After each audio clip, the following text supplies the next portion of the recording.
LiberalViewer presents. So, welcome to the November 14th edition of LiberalViewer Monday Media Mixup. Thanks for joining me. I'll be showing you the 13 best, most newsworthy clips I picked out from the Sunday morning news analysis shows from the big five corporate outlets of ABC, NBC, CBS, CNN, and Fox News, the so-called corporate media here in the United States, for which should be really educational, informative, fair use, media criticism, and political commentary show for you all today. My main topic, as you can see from the video title, is No Red Wave. Woo! Democrats keep the Senate, maybe keep the House, or maybe the House, that's the actual title. And I'll be talking about this topic extensively with a couple clips from Nancy Pelosi, who brashly predicted keeping the House of Representatives in the last few weeks, and now seems like that might happen. It's still a faint possibility, but still could happen, and I'll discuss that extensively, like I said. And then I'll also be showing you a couple clips of Republicans like Karl, Rove, and Senator Tom Cotton trying to either justify or minimize the lack of the red wave that was predicted and didn't happen. But first I want to take some political comedy from Saturday Night Live.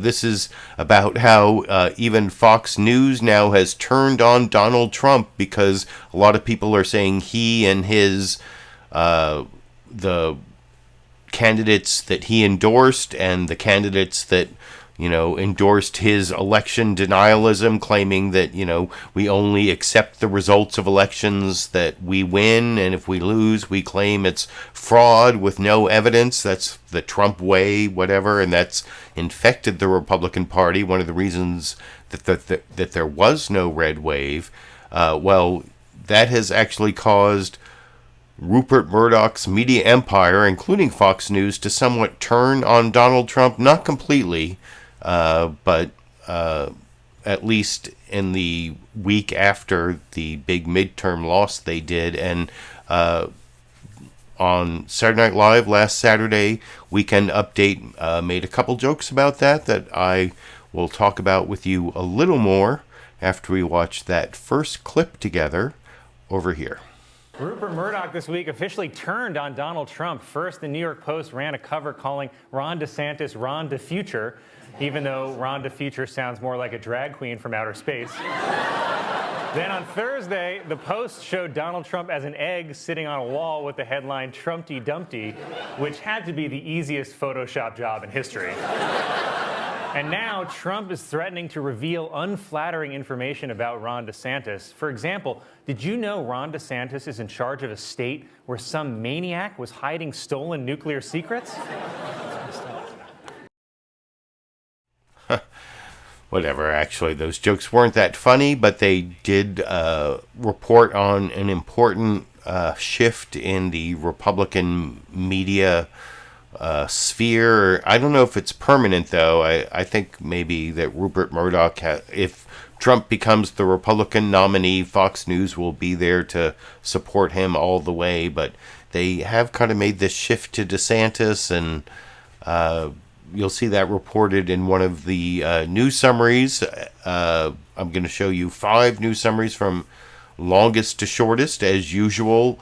This week, the longest news summary is, and it's all on Democrats, or pretty much all of the news summaries focus on Democrats surprisingly outperforming in the midterms, keeping the Senate and possibly keeping the House, and Republican recriminations. And I think the CBS News Face the Nation news summary here talks about how Republicans, how many are blaming the election-denying Trump supporters, the election-denying Trump Republicans for the poor result in the midterms. And Mark Strassmann, I think he's reporting from Atlanta again, but we'll find out when we watch.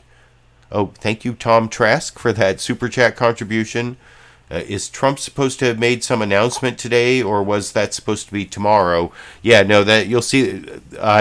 Last week they were saying maybe it was going to be today, November 14th, but Trump is supposed to make some big announcement tomorrow, and that's going to come up in I think in the Tom Cotton clip at least, or no, maybe it's the Bill Cassidy clip or both. But thank you, Tom Trask, for that Super Chat contribution. And it's tomorrow. There's supposed to be a big announcement from Mar-a-Lago where Trump, apparently, like Trump support, some of his advisors are telling him to postpone the announcement. But tomorrow, Mar-a-Lago, they're supposedly going to be Trump's going to announce his 2024 run for the presidency. And I'll talk about that multiple times, based on the clips I'm going to show, starting with the CBS News Face the Nation news summary from Margaret Brennan and Mark Strassmann that I'll talk about with you a little more after we watch it together. And this isn't the longest clip. I think it had to do with my video processing that it's the largest clip in terms of how many megabytes it is. But it's actually slightly shorter than the NBC News Meet the Press clip. I just noticed it's 3 minutes 41 seconds, which is like 20 seconds shorter. So it's not the longest clip. I apologize that I said I was going to show longest to shortest. But anyway, we'll show biggest to smallest in terms of megabytes, with CBS News Face the Nation coming first over here. Good morning and welcome to Face the Nation. We begin this morning with a CBS News projection. Democrats will keep their thin Senate majority for 2 more years after Senator Catherine Cortez Masto's narrow win over Adam Laxalt in Nevada last night. It was Democrats' second victory this weekend following Senator Mark Kelly's projected win over Blake Masters out in Arizona. But we are still awaiting results in key House races on the West Coast that will determine the shape of Congress. CBS News estimates that Republicans maintain an edge in clinching control of the House of Representatives. But Democrats still have a shot at the majority. President Biden called it perilously close. At this hour, CBS estimates the GOP will win at least 214 seats and Democrats 210. But a majority requires 218 seats, and neither party will reach that number until a handful of closely contested districts finish counting. CBS News senior national correspondent Mark Strassmann has more from Atlanta. For days to come, many states will still tally ballots. But the biggest midterm winner is already clear: democracy. It held without mobs in the streets, without violence, despite all the election denialism out there. Are you ready to take this state back? Arizona's gubernatorial race between Republican Kari Lake and Democrat Katie Hobbs could still go either way. Lake, a Trump protege, accuses elections officials of slow-rolling returns. Reality check: no state counts all ballots by midnight Election Day. We're not doing anything wrong at all. And that someone from here would suggest that we are doing something wrong, that's frustrating. On the same ballot in Arizona, Republican Senate candidate Blake Masters has yet to concede. He tweeted, "Voters decide, not the media. Let's count the votes." And although nearly 60% of GOP election deniers are projected to win their races this year, none were top election officials in critical battleground states. Democratic candidates nationwide defied expectations, despite Republicans beating them up on inflation and a relentless GOP drive to yoke them to an unpopular president. But another worry drove many voters. Abortion, just the right to have autonomy over one's body. And take John Fetterman's narrow win as Pennsylvania's next senator, flipping a key swing state seat to Democrats. I never expected that we were going to turn these red counties blue. In rejecting Republican Mehmet Oz, Pennsylvania voters ranked abortion as their #1 issue. Oz also had the Trump seal of endorsement. Among disappointed Republicans, Trump's impact on races has led to a finger-pointing election postmortem, complaints about unelectable candidates with extreme positions. If fealty to Donald Trump is the primary criteria for selecting candidates, we're probably not going to do really well. Focus on the Senate now shifts to Georgia's runoff next month. Democrat Raphael Warnock and Republican Herschel Walker squaring off December 6th. Democrats want to win here to build a stronger majority and create leverage for Senate leaders. Margaret? Mark Strassmann. So yeah, that was the CBS News Face the Nation clip on the news summary about the surprising results of the midterms where Democrats outperformed expectations. This is something we talked about extensively for the last several weeks, whether the polling was actually going to match the universe of voters, and it turns out there were a lot more young voters. That was something I talked about the week before last as a possible way that Democrats might avoid the supposed red wave that conventional wisdom predicted. And also, I think CBS did a pretty good job of talking about the recriminations in the Republican Party, the taint of Trump, that, Trump was really the big loser. And you'll see that that's also talked about briefly in the NBC News Meet the Press news summary, which actually is the longest of the news summaries in length, where Chuck Todd very closely sticks to my main topic, no red wave, Democrats keep the Senate, maybe the House, and then he talks extensively about how Democrats actually have this narrow path to keeping the House of Representatives. In that last news summary, you saw Joe Biden say they might keep the House. Actually, in his news conference from Indonesia after his meeting with Xi Jinping, the head of China, he said that he didn't think Democrats were going to keep the House unless something like extraordinary happened. And I mean, it would take like, the inside, drawing to an inside straight or a low probability event, but it's still possible. You'll see Chuck Todd talk about it extensively here. The outstanding 20 seats where Democrats have to win 14, but Republicans only have to win 7 to get the majority. I think it's down to 17 seats, and the 3 seats that have been decided have been split. I think it was 2 to the Republicans and 1 to the Democrats, but I might have that backwards. It might be 2 to the Democrats and 1 to the Republicans. I'm not sure. But anyway, other than there are like 3 seats that have been decided since the 20-seat outstanding analysis you see from Chuck Todd on NBC News' Meet the Press yesterday. And this is a pretty good analysis that I'll talk about with you a little more after we watch it together over here. Good Sunday morning. Democrats have now done what seemed somewhat improbable a few months ago. They defied historical patterns and an economy that was still recovering from COVID, and they maintained control of their narrow majority in the Senate. They might actually increase their majority. In Nevada, Democratic Senator Catherine Cortez Masto narrowly defeated her Republican challenger, Adam Laxalt, giving the Democrats officially 50 seats. Now we know they will retain the majority. Another endangered incumbent, Democrat Mark Kelly, also held on to his seat in Arizona, defeating Republican Blake Masters in a race that we called late on Friday night. So it means that Georgia, where Democratic Senator Raphael Warnock and Republican Herschel Walker will be meeting in a runoff on December 6th, will not decide Senate control, simply whether the Democrats will have 51 or 50. And Democrats do have a path, believe it or not, to hold on to control of the House. Unheard of, unthought of 6 weeks ago. Now, the path is very narrow, and Republicans are still favored to win control. Our current NBC News House estimate has the number for Republican at 219, plus or minus 4 seats. So it could be as high as 223 or as low as 215, meaning the Democrats could end up in control. In fact, let me go to the board to show you what this path would look like. Look, we have 20 uncalled House races right now. Republicans need to win 7 of these to win back control of the House.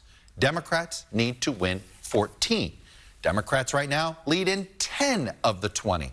These are the districts they currently lead in. If it's in red here, it means it's currently a Republican-held district. This one in yellow is a brand new district in the state of Oregon. So they have to hold all 10 of these Not necessarily a given, but right now, let's assume that. And then these are the 10 seats that Republicans currently lead in. Democrats have to win 4 of these. And again, these blue ones are Democratic-held seats that the Republicans currently lead in here. So what are the best shots of that? Well, here are 8 places that I'm looking where maybe they can find their 4. The California seats, right now, we're still counting. Look at this. That's still under 50. This one's still under 50% reporting. These 2 barely over 50%. So, look, later ballots could be Democratic. That could help them catch here. So we got a long way to go in California. We should know midweek next week on those races. Then I would take a look at these 4 races here. This one in particular in Arizona, these late ballots have been trending Democratic. This could be a good sign for them to find one there. I'm a little skeptical here. Democrats can catch the Republican here in New York. Ditto with Lauren Boebert in Colorado, and ditto with this one here in Oregon. But the path exists. That's what's remarkable. No matter what, control of the House is going to be by 2 or 3 seats max. And by the way, I want to show you something else here. This number, $7.6 billion. Now just think about that. That's the amount of money that was spent this cycle just on political ads.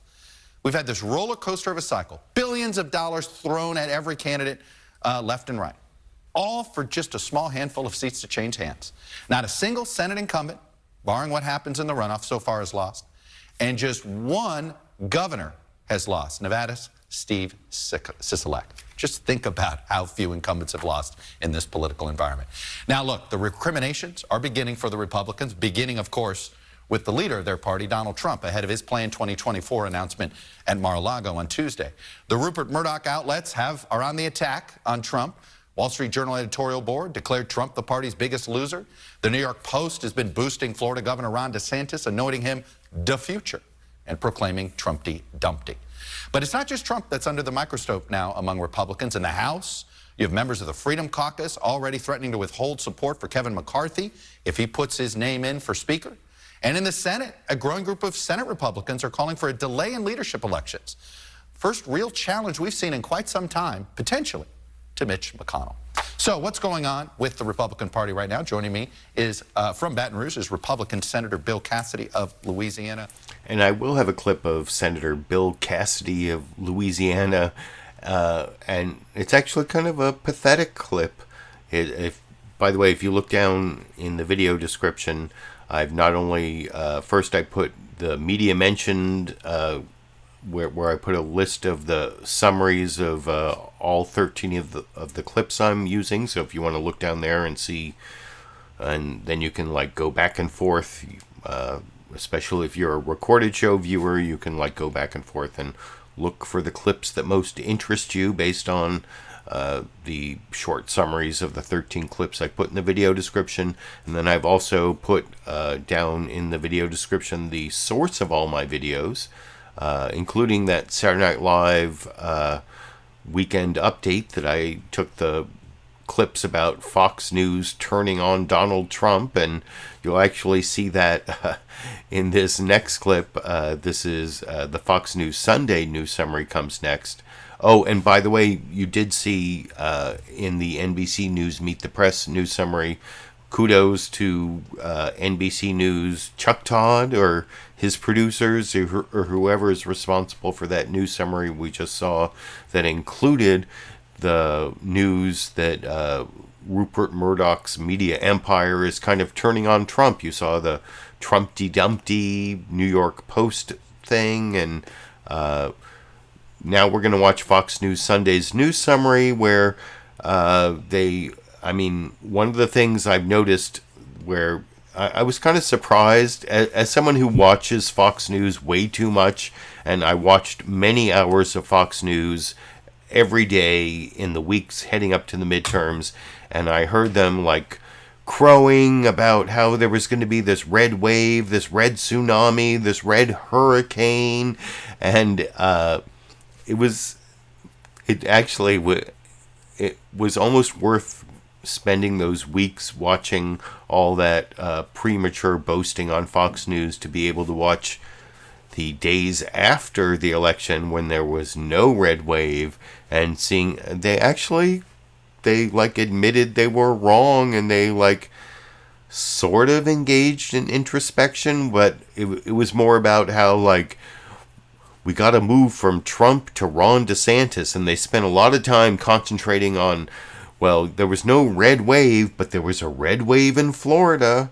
And Ron DeSantis is our new savior for, you know, I think that they're like trying to reposition the Trump cult onto Ron DeSantis. And it's kind of, I'm not saying this new summary is like full on advocating that position, but you can kind of see it's like a sort of soft subtext to the Fox News Sunday news summary that I'll talk with you a little more. Oh, this is Shannon Bream, and then their reporter in Nevada, Jonathan Hunt, where I think they were hoping to have like still an open race, but the Nevada Senate race got called. Oh, and before I talk about that a little more, I did see in the live comments that I got a question. Let me see if I can put this up from Sailing El Azul.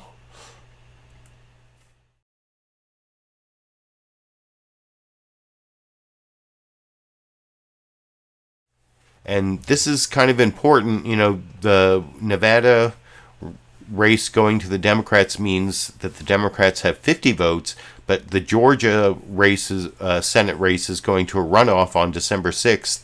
And it actually, the Democrats would have significantly more power with 51 senators rather than 50, because when it's a 50-50 Senate, all the committees have to be split 50-50.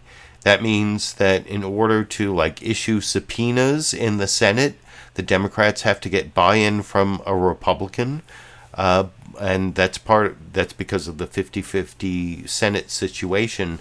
But if the Democrats had 51 senators, then they would have a majority on all the Senate committees, and then they would also be able to issue subpoenas from Senate committees without getting any Republican votes. And that's actually really important if Democrats end up taking the House. So thank you, Sailing El Azul. El Azul means the blue in Spanish, right? But anyway, so thank you for that question. That is actually a really important distinction between a 50-50 Senate and a 51-49 Senate. But anyway, I might talk about that more. But first I want to show you the Fox News Sunday news summary that I promised you that has the like move from Trump to DeSantis subtext that I think you'll find is there after we watch it together over here. Hello from Fox News in Washington. Democrats defy expectations, learning overnight they will retain control of the Senate. And though Republicans appear to be on the path to a slim majority in the House, Democrats still have a narrow pathway to retain power there as well. Let's take a look. In the House, Republicans need 7 more seats to get the 218 they need to regain control. But in the Senate, Democrat Catherine Cortez Masto retains her Nevada seat. That happening late Saturday, giving Democrats 50 seats. The Georgia Senate race is headed for a runoff next month, but even if that seat goes red, Democrats still have control with Vice President Kamala Harris's tie-breaking vote. While the midterm vote counting continues, others are quickly pivoting to 2024. Governor Ron DeSantis' landslide victory in Florida, fueling even more speculation about his aspirations for higher office. While our country flounders due to failed leadership in Washington, Florida is on the right track. We've got so much more to do, and I have only begun to fight. That is drawing the ire of former President Donald Trump, who could launch his own bid as early as Tuesday. Trump, writing in part on Truth Social, Ron DeSanctimonious is playing games. The fake news asks him if he's going to run for president if Trump runs, and he says, I'm only focused on the governor's race. I'm not looking into the future. Well, in terms of loyalty and class, that's really not the right answer. Meanwhile, President Biden weighing in. Who do you think would be the tougher competitor, Ron DeSantis or former President Trump? And how is that factoring into your decision? It'll be fun watching them take on each other. In a moment, we will be joined by Indiana Congressman Jim Banks, who is considered running in what's House Republicans' most competitive leadership race. We begin with team coverage, though. Jackie Heinrich is traveling with the president in Indonesia, where he's looking to spend some of his newfound political capital and preparing to meet with Chinese President Xi. But first, to Jonathan Hunt live in Las Vegas, Nevada, where the Senate race has finally been called. Jonathan? Good morning, Shannon. At exactly 6:20 local time last night, Senator Catherine Cortez Masto tweeted, "Thank you, Nevada," just minutes after Clark County officials dropped their last batch of ballot numbers. Despite an election night lead, it had been clear for a couple of days that all the momentum was swinging away from Republican challenger Adam Laxalt as the votes from Democrat-heavy Clark County piled up, far outnumbering those from Nevada's red rural counties. There has been no indication as yet that Republicans here will mount any legal challenge to the count, despite the fact that former President Donald Trump claimed post-election day that Clark County's system is, quote, corrupt. Election officials here dismissed that as outrageous and uninformed and noted they heard the same thing from Mr. Trump 2 years ago. Along with Senator Mark Kelly's victory in Arizona, this Nevada win gives Democrats control of the U.S. Senate, regardless of the outcome of Georgia's runoff election in December. On the brighter side for Republicans, they did pick up Nevada's governor's seat, with Sheriff Joe Lombardo ousting Democrat incumbent Steve Sisolak. A lone flip for Republicans in this year's gubernatorial elections, but cold comfort when compared to control of the U.S. Senate. Shannon? Jonathan Hunt reporting from Vegas. Jonathan, thank you. We turn now to Jackie Heinrich live in Bali. Hello, Jackie. And it's interesting, Fox News usually does the person traveling with Biden so they can figure out some way to trash Biden. Usually it's the person in Delaware, but now it's the person in Bali, Indonesia, because Biden is off doing his foreign trip. And anyway, you saw Jonathan Hunt's report there about Nevada, which he kind of slipped in what Trump said about the Clark County results being corrupt, though he also said that there was pushback, that was maybe one little play to the Trump base, but I think most of that report does back up what I was saying, that you can see sort of a shift in the Murdoch-owned media empire from Trump to DeSantis. I mean, I don't think they've totally turned on Trump, but I think DeSantis is...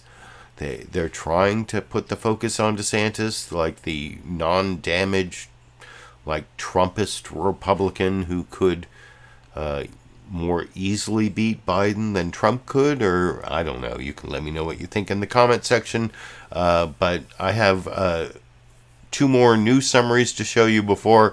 I'm going to show you a couple more Fox News bias clips. The first, Shannon Bream, her interview with the governor-elect of Maryland, Wes Moore, trying to get him to say that Biden was like demonizing Republicans when he said that voting for election deniers was was like democracy was on the ballot. That was my topic last week, and so that's one clip, and then after that I'm going to show you Karl Rove trying to minimize what happened to Republicans in the midterms this year. But before I get to that, I have two more news summaries. First, ABC's This Week with George Stephanopoulos, and then the ABC reporter Rachel Scott talk about the main topic: Democrats defying history by keeping the U.S. Senate,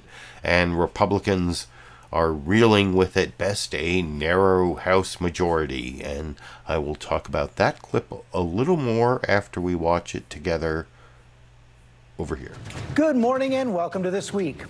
5 days after the election, votes are still being counted, but a few things are clear. Democrats defied history with Catherine Cortez Masto's victory in Nevada last night. They keep control of the Senate. President Biden on track for the party's best first-term performance since JFK. Republicans are reeling. The red wave emphatically denied. Even if they take the House, the majority will be tenuous. Who will be Speaker of the House is anyone's guess. America's voters rejected radical change, repudiated election lies, and delivered a stunning rebuke to Donald Trump. In the words of Dan Baltz, the Dean of American Political Reporters, this election was an incremental earthquake. We'll analyze it all this morning. Congressional correspondent Rachel Scott starts us off. Good morning, Rachel. George, good morning. And this is far from the red wave that Republicans were hoping for. And a year when the president's party faced low approval ratings and record high inflation, Democrats with some unexpected and decisive wins in a consequential midterm election. After 5 days of waiting, Democrats triumphant, holding their Senate majority, outperforming expectations and defying history. In Nevada, Senator Catherine Cortez Masto fending off Trump-endorsed Adam Laxalt, the last batch of mail-in ballots, handing Cortez Masto her win. There was no red wave. Democrats had a blue wave of accomplishment. Democrats at 50 Senate seats after 2 other key victories, flipping Pennsylvania's Senate seat blue with John Fetterman and keeping Mark Kelly in Arizona. Georgia headed to a runoff election. The House of Representatives still up for grabs for both parties. Without a clear outcome, President Biden promising to work across the aisle. But that will be a challenge with a potentially divided Congress. On this election season, the American people made it clear. They don't want every day going forward to be a constant political battle. Biden faces a tough road if Democrats lose the House. Republicans are already planning to investigate his administration, even his family, and halt his domestic agenda. I have a pen that can veto. And the Republican Party now facing a reckoning after at least 30 of President Trump's hand-picked candidates lost. I think Trump's kind of a drag on our ticket. His influence on the party, a worry some Republicans shared months before Election Day. Candidate quality has a lot to do with the outcome. President Biden last night saying that's exactly what led Democrats to victory. I think it's a reflection of the quality of our candidates. Former President Donald Trump is still expected to announce his candidacy for 2024 this week. A potential competitor, Florida Governor Ron DeSantis, who had a decisive win on Tuesday. He will almost certainly become the rallying point for everybody in the Republican Party who wants to move beyond President Trump. In the House, Minority Leader Kevin McCarthy is already announcing his bid for Speaker. He will need almost every Republican vote to win, and he's already facing a threat from the MAGA faction. Speaker of the House Nancy Pelosi's team firing back, saying the minority leader is still the minority leader, and he shouldn't count his chickens before they hatch, signaling Democrats are still in the fight. The president acknowledged it will be a stretch for Democrats to hang on to the House. If Republicans do win, it will be by a narrow majority that Kevin McCarthy or any Republican leader, frankly, could struggle to manage, George. Rachel Scott, thanks very much. Let's bring in the Speaker of the House, Nancy Pelosi. Madam Speaker, thank you. And I'm going to have a couple clips of Nancy Pelosi coming up. Both the first clip talking about how it is that they either won the House or came very close to winning the House and kept the Republicans to a 1, 2, 3, 4, 5 seat margin in the House in what was supposed to be like a red wave. No red wave. That's, as people talked about at the beginning, right when I signed on, blue shirt means no red wave, right? But not only that, but I think that ABC also did a good job covering the Trump versus DeSantis feud without going the way that you saw in the Fox News Sunday clip before that, where it seems like Fox is kind of shifting towards DeSantis from Trump, but I don't know. It's not like a permanent shift. It's just sort of like a momentary shift until Rupert Murdoch decide or can figure out which way the Republican winds are blowing. I mean, the thing is, if I was Ron DeSantis and I was thinking about running against Donald Trump, Donald Trump apparently, as you saw in that last news summary, is going to announce tomorrow that he's running for president in 2024, and he wants to clear the field. Anyone who runs against him is disloyal to the Trumpist Republican Party, because Trump rules all in the Republican Party in Trump's mind. But the thing is, if I'm Ron DeSantis and I'm thinking about running against Trump in the primary in 2024, there are like two things that could happen. One, Trump could win, and that's not really good for Ron DeSantis because he'll be like wounded in the primary process that will make it harder for him 4 years later. But think about the other option where Ron DeSantis actually wins the nomination, beating Donald Trump. You think Donald Trump, after he's beaten in the Republican primary, he's just going to concede graciously and support the Republican nominee? Does anyone really believe that? What is going to happen after Ron DeSantis wins the Republican nomination is that Trump will either run against him as some third party or just keep attacking him incessantly as whatever it is, Ron DeSanctimonious or whatever he's going to say about Ron DeSantis. But the thing is, even if Ron DeSantis wins the Republican nomination, he's not going to get Trump support, and he's going to be having to deal with the Trump loser claiming he didn't lose for the rest of the 2024 campaign. Am I wrong? Can anyone claim that that is not what would happen? That has got to be what would happen.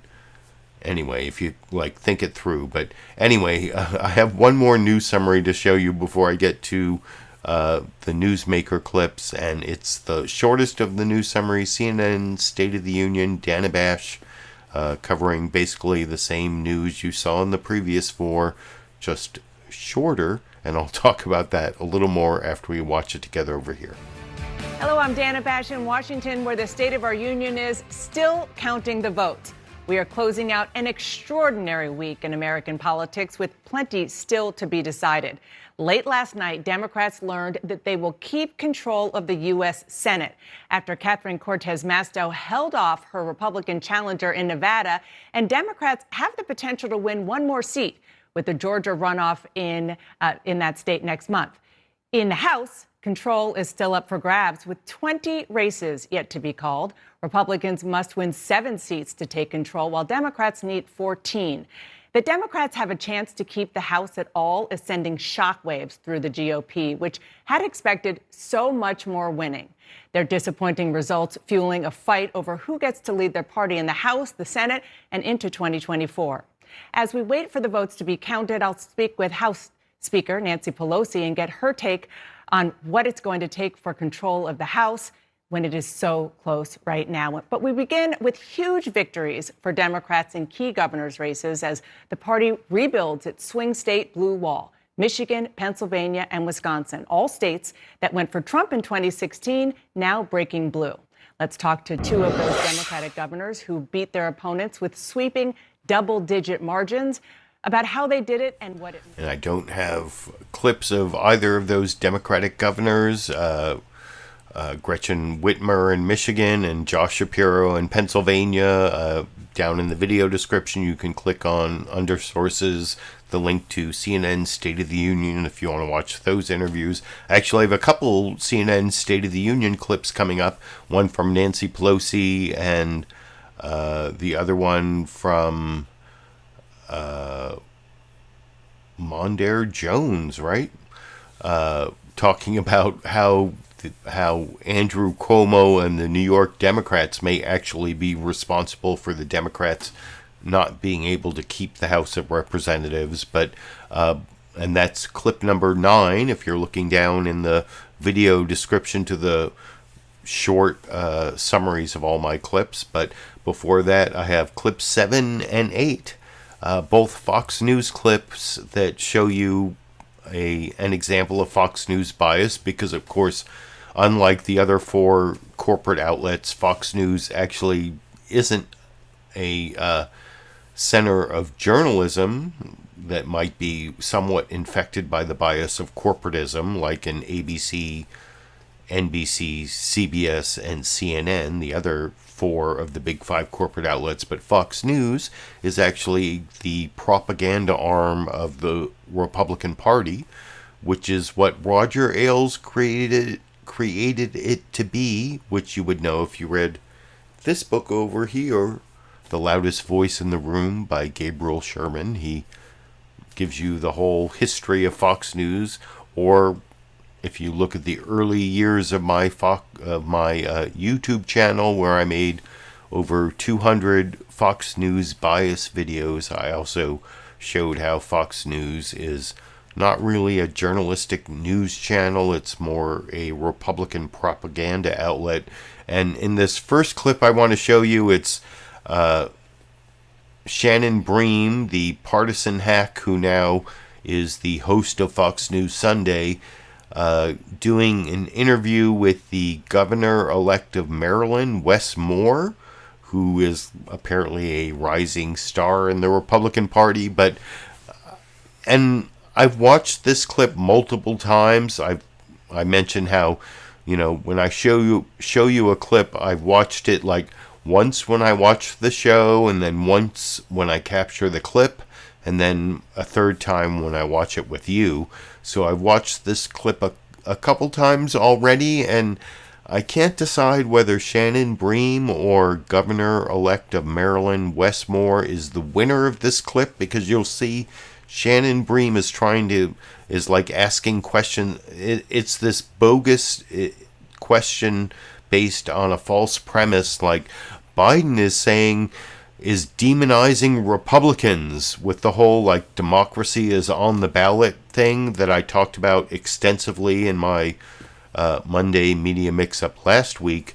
Democracy on the ballot means that there are a whole bunch of Republicans who say that if they get elected, they will no longer like respect elections that Democrats win. It's only when Republicans win that we respect the results of elections. And I talked about how like the Weimar Republic, where like they elected Hitler, and Hitler then like said, we're not accepting the results of elections anymore. It's all Nazis from now on, or whatever. I even like showed you this book that I, in one of my courses as an undergraduate, Germany 1866 to 1945. That's like what happened. A lot of times democracies die because people vote in people who don't accept the result of democratic elections, and so democracy was on the ballot. And that's what Biden was saying.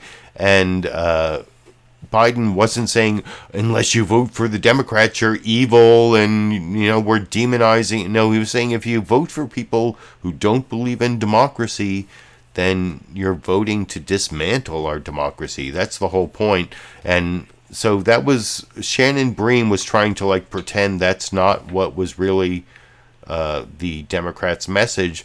Wes Moore never really engaged on that. He had his own talking points, which were actually really good, but he never really like contradicted the false premise of Shannon Bream's question, which I'll talk about a little more after we watch that clip together over here. Reaching across and trying to build coalitions and you know, regardless of party, telling people you're going to represent them. On election night, you said, you talked a lot about patriotism, and you said it doesn't mean telling our neighbors that we're better than them. But tens of millions of Americans have been hearing this message from the White House, from the president, essentially saying if you don't vote for Democrats, you're some form of an extremist, and you potentially could be destroying this country. Does he speak for you in saying that? No, you cannot say that you love the country when you hate half of the people in it. And I think about it in the case of our race, where my definition of patriotism was when I left my family and I put on the uniform of this country. And I led paratroopers overseas in Afghanistan with the 82nd Airborne Division. And I was running against somebody whose definition of patriotism was putting on a baseball cap and asking people to join him on January 6th. Loving your country does not mean working to destroy democracy. And I think that in order for us to be able to move forward, in order for us to be able to have a unified measure of a state, which we were able to show in the state of Maryland, it really meant being able to build a coalition that is going to be broad, a coalition that represented everyone from, progressive Maryland to the police union. But all who are saying that we know in this time, it's not just that we have a vote, but that we have a voice. And our voice needs to be heard and respected. Well, and the converse, though, of that, you mentioned millions of Americans are telling the country, half the country, that you hate them or that they're not valuable or their vote is going to be a step towards taking the country apart. That's a dangerous message. It is. Well, and I think about it where, I remember a conversation I had with a guy named Shannon, who was in Western Maryland, one of the rural parts of the state of Maryland, and he was a server. And he was telling me about, about his trials and the fact that he's working multiple jobs and still living at that point just at the poverty line. And I told him a bit about what we wanted to do to address that we wanted to focus on things like getting people back to work, focus on job retraining and job reskilling, making sure that high schools aren't exclusively based on things like four-year college acceptance rates, because that's not the path for every student, and it wasn't my path. And I remember Shannon saying to me, he said, okay, listen, you've earned my vote. He said, I just have one ask for you. Don't forget about us. And I think the thing that we have to do in this moment is for every single Marylander and for people in other states, for everyone else in their jurisdictions, is basically say, you're not just going to have an important place at the table, but that every decision that is going to be driven is going to be driven about how can we come up with the best solutions that's going to bring Marylanders together, that's actually going to create pathways for work and wages and wealth for all of our citizens and not just some. Those things sound great on paper. How do you pay for them? Is it about raising taxes? Anyway, that was, I don't know who you think won that conversation, because Shannon Bream was trying to pretend that people who want to get elected so that they can dismantle democracy, like demonizing them means you're saying all Republicans are like evil. Wes Moore didn't really engage with that argument. He had his own talking points. Oh, and in the live comments I saw, Dinah Cat Loves Me said Wes Moore is not a Republican, Liberal Viewer. Did I say Wes Moore was a Republican? If I did, that was a huge mistake. Wes Moore is a Democrat elected governor of Maryland, the only black governor in the United States right now, the third black governor elected in U.S. history, and he's a rising star in the Democratic Party. Did I say he was a Republican? If I did, excuse me for misspeaking. I mean, on these live streams, I make a lot of mistakes, and I apologize for that. But I wanted to show that example of Fox News bias, Shannon Bream trying to promote this weird Fox News talking point that I talked about last week when I said, democracy on the ballot, and Fox News didn't especially Brit Hume, their senior political analyst, was I don't understand what, the ballot is democracy. We're voting on the ballot. What is, and the thing is, if you vote for people who don't believe in respecting the results of elections unless they win, that means you're voting for people who are going to dismantle our democracy. And I already held up my book about Nazi Germany, and I talked about it before the clip, but I think I made that clear, and I apologize if I said Wes Moore was a Republican, because he's obviously a Democrat elected as governor of Maryland with a 20-30 point margin. I can't even remember. But anyway, the next clip is also an example of Fox News bias. This is Karl. Normally the Fox News Sunday discussion panel, you'll see Shannon Bream shows a clip of Senate Majority Leader Chuck Schumer, who is going to continue being the Senate Majority Leader for the next 2 years, thanks to the improbable lack of a red wave that I'm talking about for this entire program. Woo, no red wave. Chuck Schumer is still the Senate Majority Leader, and Nancy Pelosi may actually still be the Speaker of the House. That's one of the things you'll see, Karl Rove, that's one of his big arguments is, well, Republicans won the House at least, and that's not even a fact. But not like Karl Rove was ever in any way connected to the facts when he made his arguments. But the thing that's really funny about this Fox News Sunday discussion panel clip is usually if you're a regular viewer of Fox News Sunday, when they go to the panel, they have like 4 people on the panel, and Shannon Bream shows the clip and then goes to like 1, 2, 3, 4. And he's Shannon Bream starts with Karl Rove trying to minimize and justify the lack of the red wave, and then they go to like one of the most conservative Democrats they can find, Mary Landrieu, who used to be the Democratic senator from Louisiana, which is one of the places where Democrats have to be like really conservative to win. And I don't know, I'm an old Star Trek fan, so whenever I hear Landrieu, I remember the Star Trek episode where there was like this whole cult where people who were controlled by Landrieu. But anyway, I'm going off on a weird Star Trek tangent there, but that's something you have to expect with my Mr. Spock mug over my left shoulder. But anyway, here is what I was trying to say about how biased Karl Rove gives his opinion, then Mary Landrieu gives her opinion, and even though she's like a very conservative Democrat, instead of going to like the next 2 panelists, like Karl Rove has to come back and like say, no, there was no shellacking, we were not shellacked. But even Fox News kind of has to admit Republicans got shellacked in the midterms this year, as I will talk about a little more after we watch that clip together over here. Play a little bit of something from Senate Majority Leader Chuck Schumer, who will remain apparently Senate Majority Leader. There was no red wave. And the reason there wasn't a red wave is because Democrats had a blue wave of accomplishment.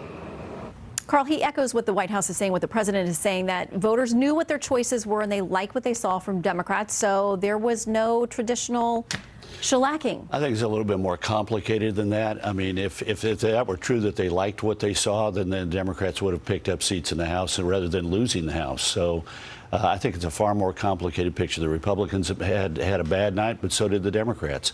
And it was a sort of status quo election. Look at the governors. Republicans had 2 governorships that they shouldn't have had in the first place, Maryland and Massachusetts. The incumbents were either term limited or retired. And what happened? The Democrats picked up 1 net governorship over the entire country. So there's got to be a disappointing election for both parties. Republicans could have and should have had bigger gains, but the Democrats lost the House.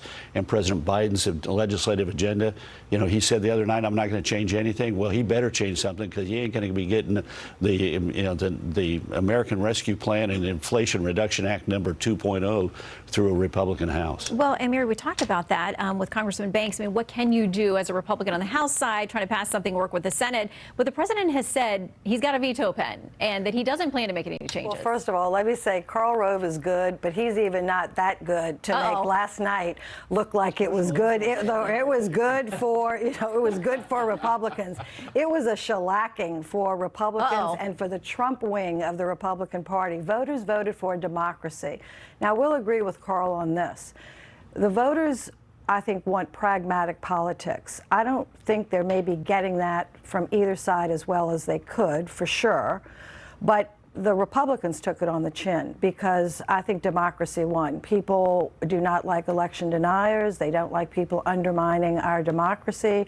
I think Governor Wes Moore said it beautifully. How can you be patriotic and love the country and hate half the people? And Donald Trump makes fun of so many people in this country. You know that works in reverse, because there are people feeling President Biden is saying that about them. Well, but President Biden has never called out someone from an audience and ridiculed them. President Biden, we've seen it. President Biden may not make the strongest presentation, but his heart is strong and good, and I think people know that. So he had a good election night. The Democrats had a good election night. The red wave never occurred.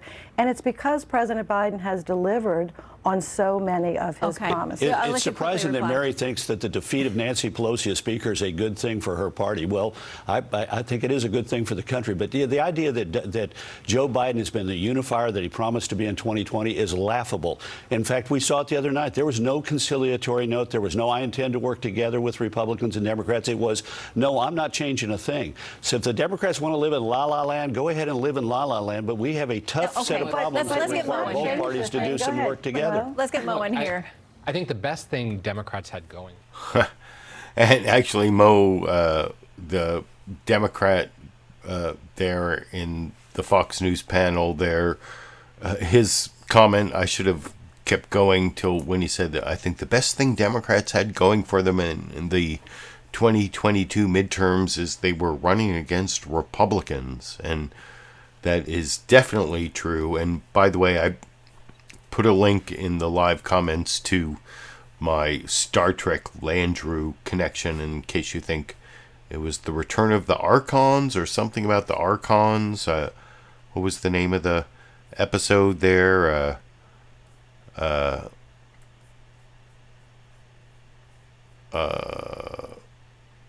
It was something about the Archons, but anyway, that was the whole Star Trek Landru connection. But I think you saw there that Karl Rove was like being ridiculous in terms of his claims that was a bad night for Republicans, but also a bad night for Democrats. But no, this was actually an historically bad night for Republicans, and Democrats kept the Senate, maybe even gained a seat. And I saw in the live comments that who was it who was saying that Beatnik said LiberalViewer latest results the past hour make it even more difficult for Dems to keep the House. No, it's actually quite possible that Republicans are going to get 218 or 19 or 20 seats. But that's like the slimmest House majority that I can ever remember, and it doesn't really bode well for the Republicans in terms of 2024. I'll talk about that more after we watch some more newsmaker clips. The next one, before I get to those issues about the problems for Republicans if they actually win the House, I want to show this clip from CNN's State of the Union where Representative Mondaire Jones from New York talks about how New York really screwed up their redistricting in a way that that actually might be the thing that gives the House to the Republicans, and it's like the fault of Andrew Cuomo of all people, the disgraced former New York governor, and New York Democrats who tried to get this really bogus gerrymandered redistricting map in New York, and instead it got rejected by these conservative justices that Andrew Cuomo had appointed, and they redrew the districts in such a way that Democrats are losing multiple House seats in New York that they could have not lost. And anyway, I'll talk about that a little more after we watch that clip together over here. You are a Democrat from New York, and you lost a primary. The map was a little bit messed up. I think that's probably an understatement. You tweeted the word yikes after the man who ousted you from your seat, the Congressman Sean Patrick Maloney, who happens to be the DCCC chair, lost his race. Did your home state Democrats kind of screw this up for the National Party? Redistricting in New York was an incompetent disaster. And it started, by the way, like many of the recent horrible things in New York, with a guy by the name of Andrew Cuomo. Who, Preach. A lot of folks don't know that the reason we lost a congressional seat in New York State is because 89 more people did not complete the census. The governor at the time could have dispersed funds that the legislature had allocated for purposes of census completion. So this is Andrew Cuomo's fault? And then it's because it's also the fault of federal and state legislators in New York. And then the legislature, which could have made the independent redistricting commission's consensus building more efficient, did not put money behind its own ballot referendum that would have accomplished that, because they always intended to overrule the independent redistricting commission with their supermajority vote. And as a result, you've had the chair of the DCCC, in coordination with Democratic leaders in Albany, push through an aggressive gerrymander that the Court of Appeals struck down as blatantly illegal. And as a result, you have the nightmare scenario where you have the House majority now being deprived of Democrats potentially because of New York, a deeply blue state where we could have gotten it right in the way that so many other blue states did. You're clearly upset as a New Yorker. So yeah, that is like one of the inside stories about why the Democrats might not be able to keep the House, is because of what happened in New York, based on the mistakes of disgraced former Governor Andrew Cuomo and other New York Democrats. Whatever, I don't live in New York and I don't have a lot of insight into a lot of that stuff, but the Sean Maloney, the chair of the Democratic Congressional Campaign Committee, who lost his seat, lost it because he got redistricted into Mondaire Jones' seat, and it wasn't even his district, and the whole thing was kind of bogus, and that's been going on for months, and that might be the reason that Democrats, if it's 2, 3, 4 seats, I think the Democrats lost 3 or 4 seats in New York based on what Mondaire Jones was just saying. So that's a really important clip. That's why I'm going to show you a couple clips from CNN's State of the Union, Mondaire Jones, and then later I'm going to show you Speaker of the House Nancy Pelosi talking about how California Democrat Kevin McCarthy does not have what it takes to be Speaker of the House. That's my final newsmaker clip, clip number 13, if you're looking down in the video description at my clip summaries. But before I get to that, I'm going to show you the next clip, which is also Speaker of the House Nancy Pelosi talking about why she thinks Democrats might be able to keep the House majority, or why they did so much better than people expected, talking to George Stephanopoulos on ABC's This Week with George Stephanopoulos yesterday. In the clip, I'll talk with you a little more after we watch it together over here. We last spoke in September. You were confident then that the Democrats would do well, kind of a lonely voice at that time, given high inflation and President Biden's low approval ratings. How did Democrats do it? Well, first of all, thank you for acknowledging that we had a different approach. It was not anything that we ever accepted when the pundits in Washington said we couldn't win because history. Elections are about the future.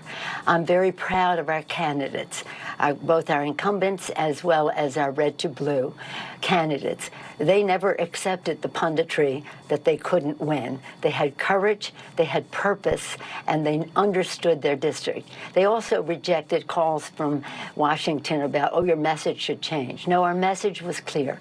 People over politics, lower cost, bigger paychecks, safer communities. And they knew the value of a woman's right to choose. They knew how important it was to protect our democracy. They knew the contrast between themselves and their opponents.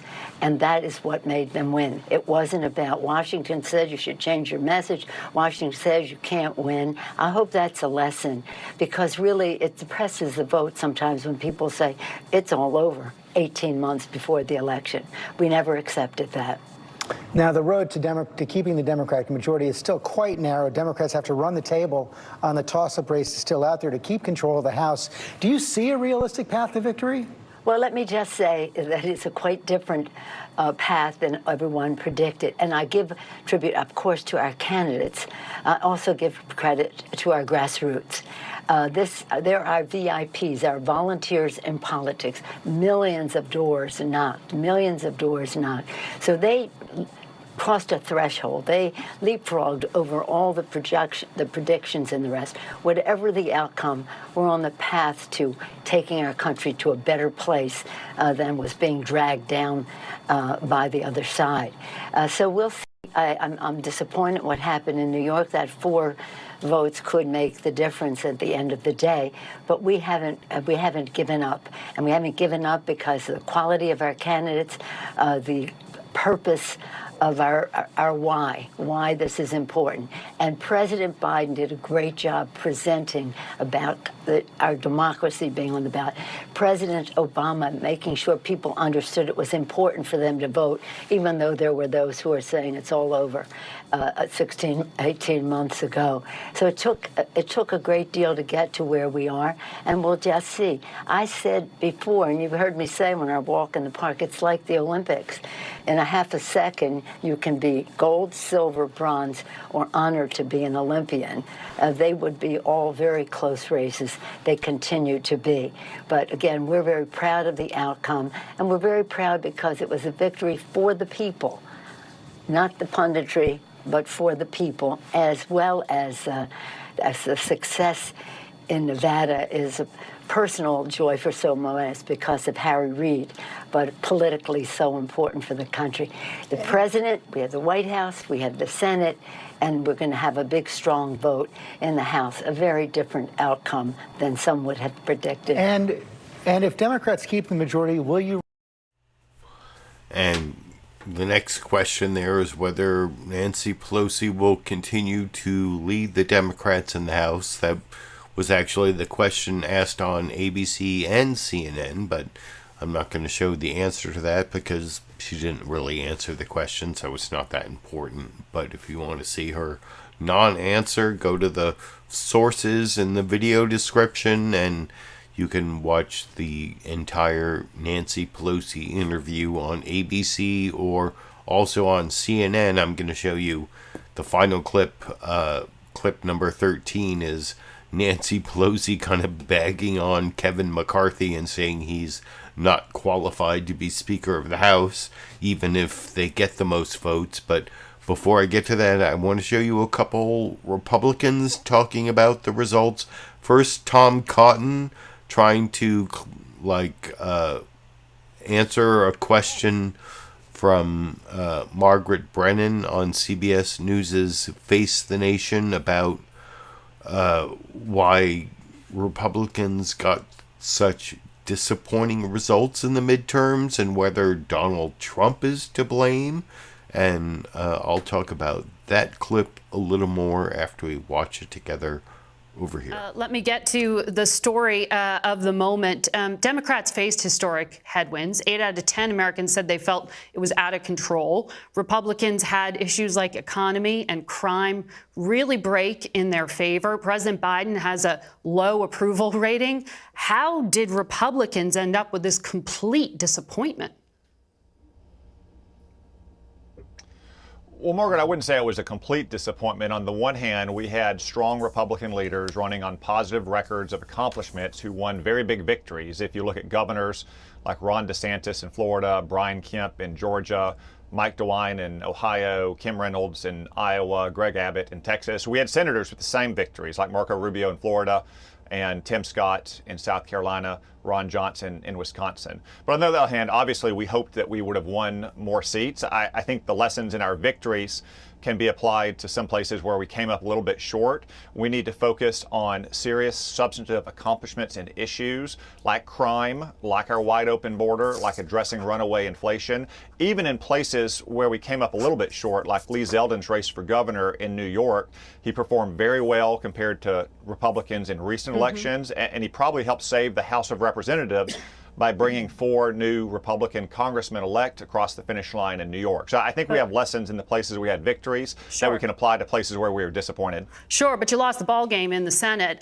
Karl Rove blamed candidate quality and specifically put the blame on former President Trump. He said Mr. Trump turned what should have been a referendum on Mr. Biden's terrible record into a choice between himself and the current president. As in 2020, lots of voters chose Mr. Biden. Should Mr. Trump remain the leader of the Republican Party? Well, Margaret, when any party is out of power, as Republicans are now, we don't have a single leader. The former president is obviously very popular with many of our voters, but we also have important other leaders as well, like some of those victors I just mentioned earlier, like Brian Kemp in Georgia, Ron DeSantis in Florida. Last year, you had Glenn Youngkin have a great victory in a bluish Democratic state like Virginia. I hope to remain a leader in the United States Senate as well, in addition to people like some of those I just mentioned who are reelected, like Tim Scott. So when you're in opposition, you don't have a single leader. That won't be the case until we're through the 2024 nominating season and we have a new nominee. You said you're not going to run for president in 2024. The former president says he intends to announce he's running on Tuesday. Should he be the automatic nominee, or should he face a primary? Well, Margaret, since I opted against being a candidate in 2024, I don't plan to be a pundit or a strategist in 2024. Well, you just threw out a whole bunch of names of guys who might be running for president, Senator. Are you endorsing them? I know almost all of them personally, and I respect their accomplishments, not just their big victories on Tuesday or last year in Glenn's case, but also their accomplishments in office. But, I know everyone already wants to focus on 2024. I just want to remind everyone that we're still in the middle of the 2022 midterm because we're in overtime in Georgia. Yeah. And the most important thing we can do is elect Herschel Walker to make sure that we can keep the pressure on Democrats in the Senate not to veer far to the left as they have over the last 2 years. That's where I think everyone should remain focused for these next 3 weeks. So yeah, there's Tom Cotton's answer to why Republicans perform so badly, and his answer to whether Trump should be the leader of the Republican Party, and it was pretty ambivalent.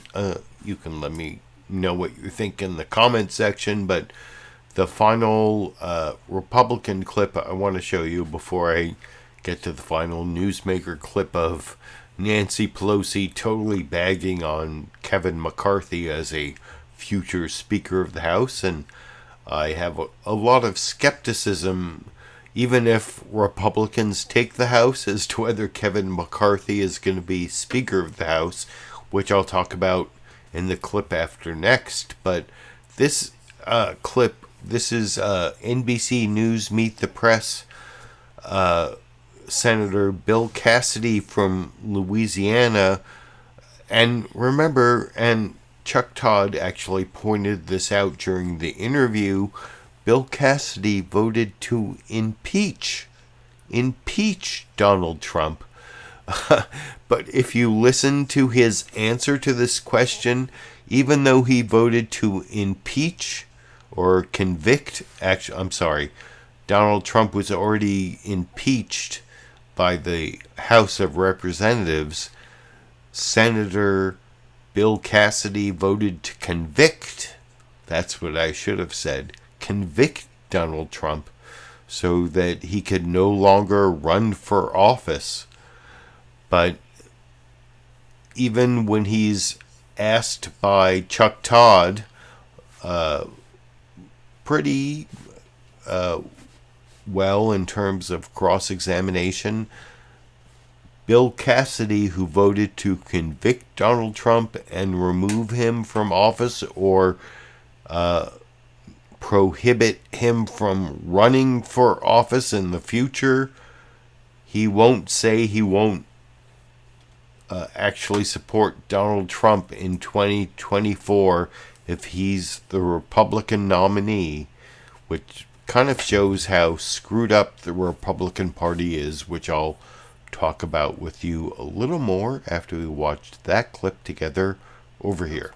Announcing his candidacy for president on Tuesday, whether anybody wants him to or not. And we understand people have tried to get him to postpone this decision. He's not going to do that.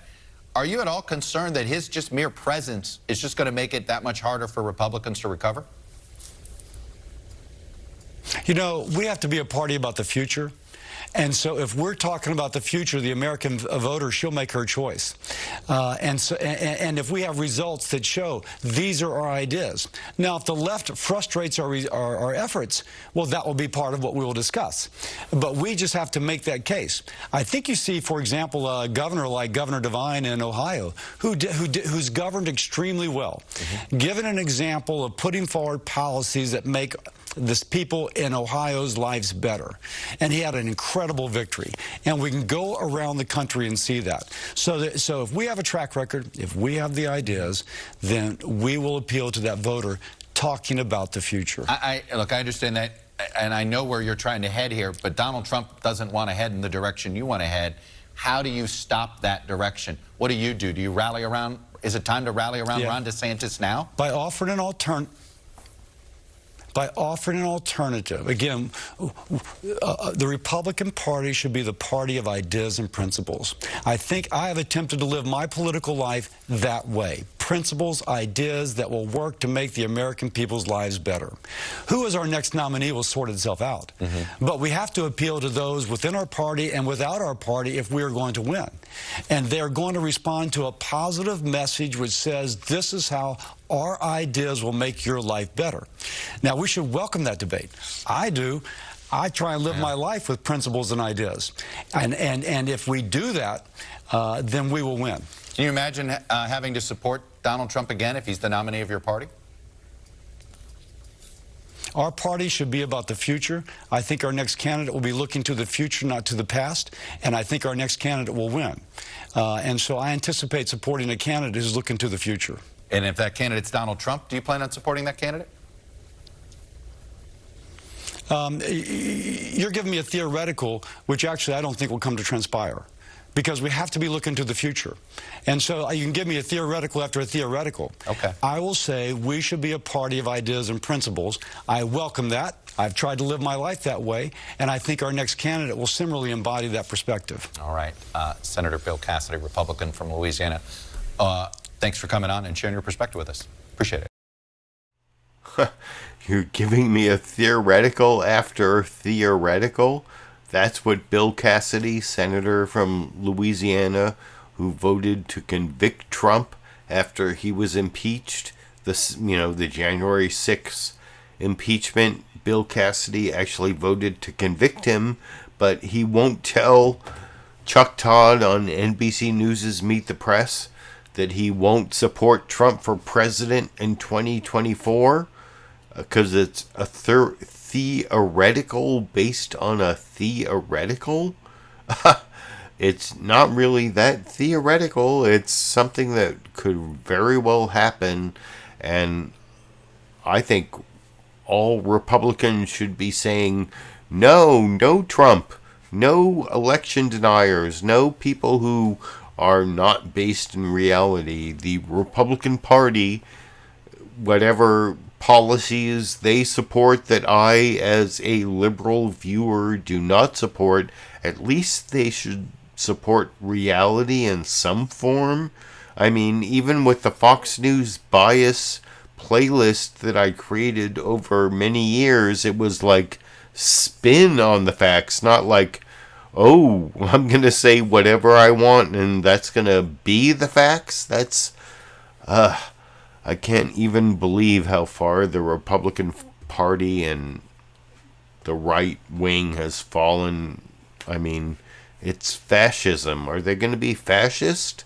I mean, it's at least fascism lost in the midterms. That's really the important subtext from the, no red wave, and where red means fascism.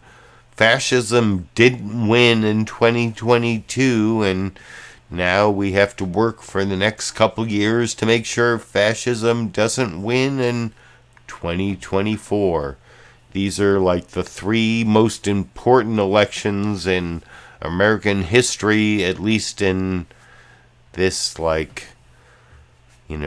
30, 40 year period. Like the 2016 election, we lost that one. That went towards fascism. But 2018, 2020, 2022, and hopefully 2024 are going to like move us back away from the edge of the cliff and away from fascism in America. But anyway, you can let me know what you think in the comments section about that commentary. And I have one more newsmaker clip to play for you after that Bill Cassidy, like, oh, I voted to convict Trump, but I might still support him clip. No, this is Speaker of the House Nancy Pelosi kind of bagging on Kevin McCarthy, who I live in California, which is where Kevin McCarthy comes from. He's a representative from San Bernardino, and it's like he's like totally the result of one of these Republican bogus congressional districts where congressional districts are supposed to be apportioned by population, and this is kind of a bogus district that he's represented for a long time, and he is not the smartest guy in the world. He is not the most principled guy in the world, but I don't know, is he actually going to be Speaker of the House? I don't think he has what it takes. And guess what? One of the most skilled, intelligent, cunning speakers of the House in the last 100 years, Nancy Pelosi, agrees with me, doesn't think Kevin McCarthy has what it takes, which I will talk about with you a little more after we watch that last newsmaker clip together, where I like this clip because Nancy Pelosi says, well, I'm not going to comment on whether Kevin McCarthy has what it takes, but he doesn't. He doesn't have what it takes over in this clip. You've talked about the need for a vibrant Republican Party. Yes. House GOP leader Kevin McCarthy, he's working the phones, probably as we speak, trying to firm up the votes he needs to become Speaker if Republicans do, in fact, take the House. As somebody who has been Speaker for a combined 8 years, do you think Kevin McCarthy has what it takes to be Speaker of the House? Let's just get through the election, okay? They haven't won yet. They've been measuring for draperies. They've been putting forth an agenda. They haven't won it yet. Let's after the election is concluded, depending on who is in the majority, there'll be judgments made within their own party, in our own parties, as to how we go forward. It's not up to me to make any evaluation of what their possibilities are. You are uniquely qualified to understand what it takes to be Speaker of the House. Yeah, I do. Does he have it? But why would I make a judgment about something that may or may not ever happen? No, I don't think he has it, but that's up to his own people to make a decision as to how they want to be led or otherwise. What is important, though, is that this election has been a victory for the people, for the candidates who had the courage to run in the face of any predictions, for the grassroots people, VIPs, our volunteers in politics, knocking on millions of doors to get out the vote.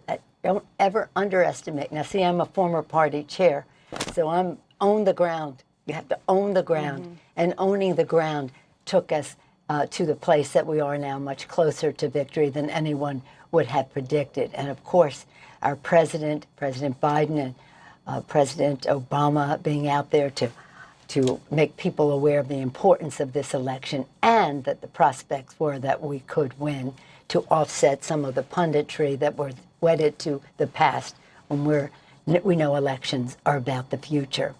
But I don't really get into Republican caucus politics. That's up to them. But nonetheless, we still think we have a chance to win this. But nobody would have ever expected that we would be this close. Well, we expected it, but the shall we say, conventional wisdom, however conventional it was, or how wise it was. But let me just salute the Senate. This is such a cause for a celebration. Chuck Schumer was so correct when he said it was a victory for the people and for the country. I personally know that it's a joy to Harry Reid, wherever in heaven as he is, that his state came through with the victory that gave us the majority in the Senate. Madam Speaker, you told my colleague Anderson Cooper that your decision.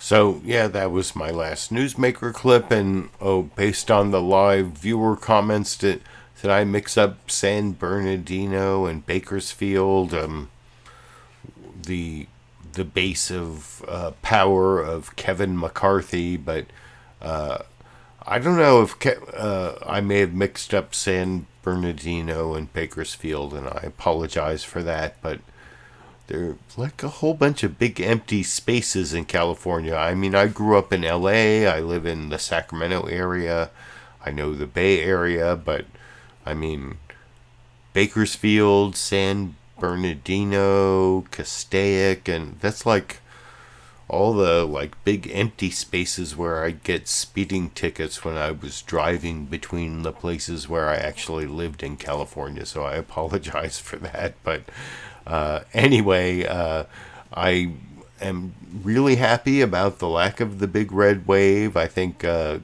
Nancy Pelosi kind of articulated the lack of qualities that Kevin McCarthy has to be Speaker of the House, and I don't know whether Republicans are going to take the House, and even if they do, I mean, there's this weird thing that happened where I think Elise Stefanik might end up Speaker of the House because she made this early statement like endorsing Donald Trump for president in 2024, like seeming, because Kevin McCarthy's running for the #1 spot, and Steve Scalise is the #2 spot. Elise Stefanik is should be in the #3 spot, since that she like stole from Liz Cheney when they kicked her out of the Republican Party for like not buying into Donald Trump's election denialism. And anyway, could it be that Republicans take the House, but Kevin McCarthy isn't Speaker? I mean, also, if you look at the Constitution, it doesn't require the Speaker of the House to be a member of the House of Representatives, so people could actually vote for Donald Trump to be Speaker of the House. So it could be Kevin McCarthy, Donald Trump, Elise Stefanik. Maybe we'll have more information about that next week. I'm going to keep doing my Monday Media Mix-Up through the end of 2022 and probably all the way through 2024. I'll talk about that more during the rest of this year as to why I might keep continuing my live stream that I said I would just continue through the results of the midterms. But anyway, thank you all for joining me. I appreciate my live stream viewers, my recorded show viewers who comment afterwards, and maybe I'll have time to argue with some of the trolls or non-troll conservatives who really believe in what they're saying, who comment in my recorded show comments. But I will be back next Monday and every Monday for the foreseeable future, and at least through the end of 2022 and probably through the 2024 election. So thank you for joining me. Thank you for keeping me company in the live comments and giving me your opinion in the recorded show comments. And until next week, or until I have some other reason to upload a video, I guess I will be seeing all of you around the internet.